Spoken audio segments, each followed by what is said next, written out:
was my favorite definition, and there was one of Lenin's where he said that socialism is Soviet power plus electrification.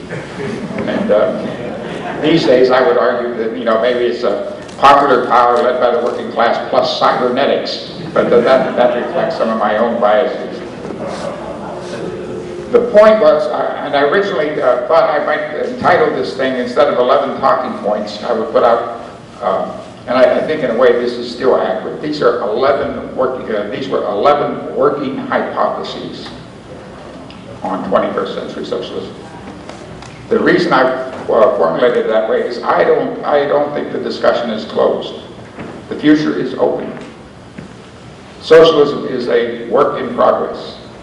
There's a certain whole category of it, what I call the second wave socialism of the 21st century, not in here but elsewhere, that has run into dead ends and cul-de-sacs, and in many cases has collapsed. And it's important for us to understand some of the reasons for that, although I don't think we should get trapped into thinking that we have to, you know, understand everything completely about those things.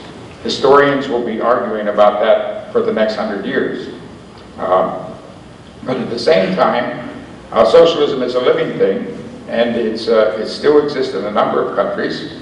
Vietnam, to a certain extent, in the DPRK, China, Cuba, and it's being engaged as a serious question of transition in a number of others.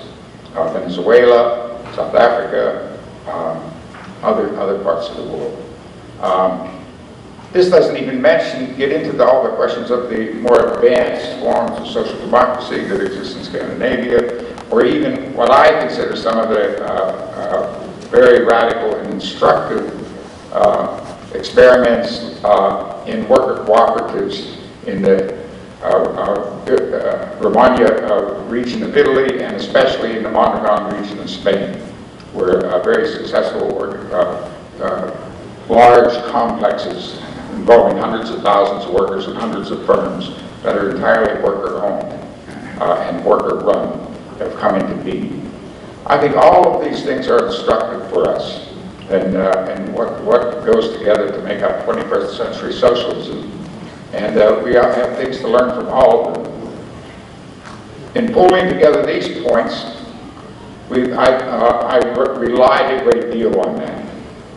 I also didn't just pull this out of my head. Way back when, before even the committees started, with the initial collapse in the Soviet Union, I joined together with a small group of people in Chicago, and we established a group called the Chicago Third Wave Study Group. We made it our business over a period of 18 years to go very deeply into the question of what socialism was, what it wasn't, to try to set ourselves a somewhat arrogant task of rescuing Marxism for the 21st century. We were all, many of us were a bunch of computer geeks, and we thought the role of the information economy had a great deal to do with it, that it was often hidden. There had been a revolution in the productive forces that changed a great deal. Some of that is reflected in here, and some of it's not. But in any case, what I tried to do was to pull out some of the more common elements of what I thought would be, very solid working hypotheses. Why are they important, first of all?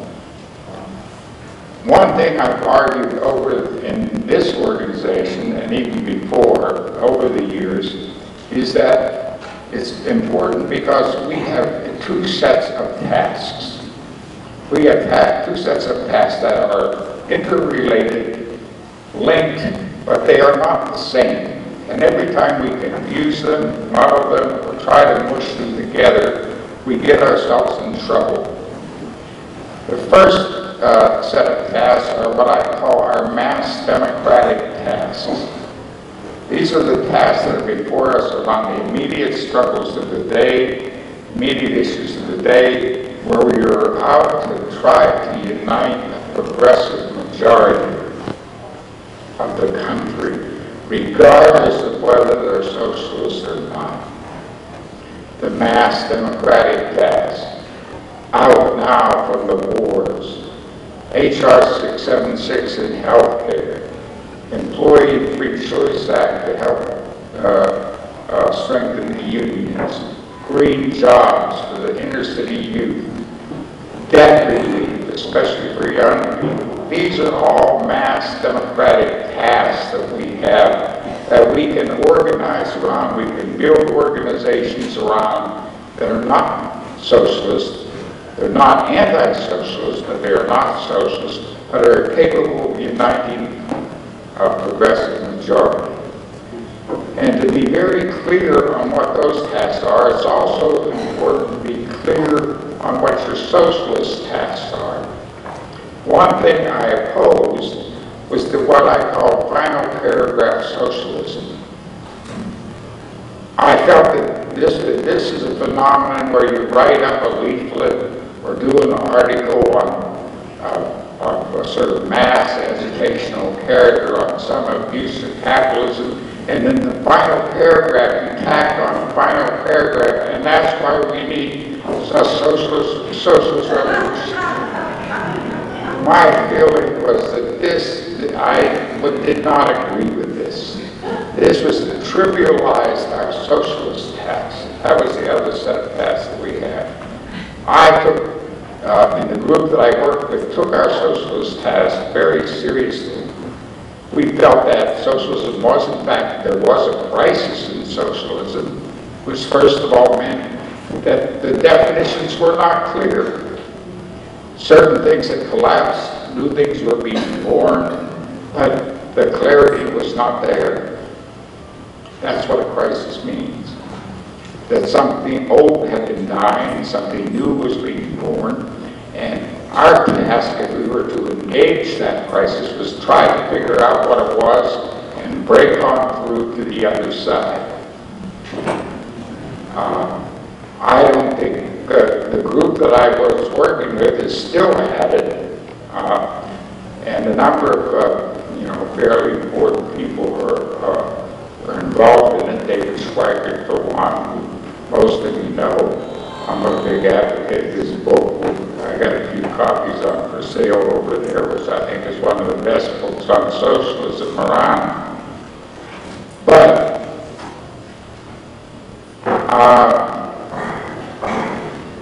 the reason it's important to get some clarity on and engage the crisis of socialism seriously is that we have to have a clear idea, even if it's in rough, it's a rough blueprint of where we want to go. Some of you know, who get emails from me, read my little signature pair of things I put at the end of my emails, and there are two quotes. One of them is from Alvin Toffler, and it says, if you don't have a strategy, you're part of somebody else's strategy.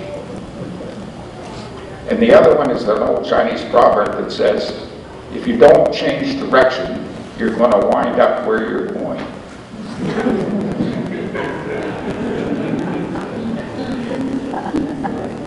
So the point I'm trying to make here is that the clarity, at least in the broad outline of how we want to envision socialism, what we think its elementary components are very important if we're going to figure out a transition, if we're not going to be able to just fight for immediate demands.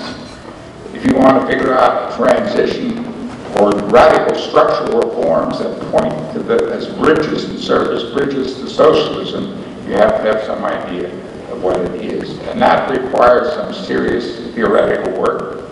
It requires think tanks. It requires intellectuals who,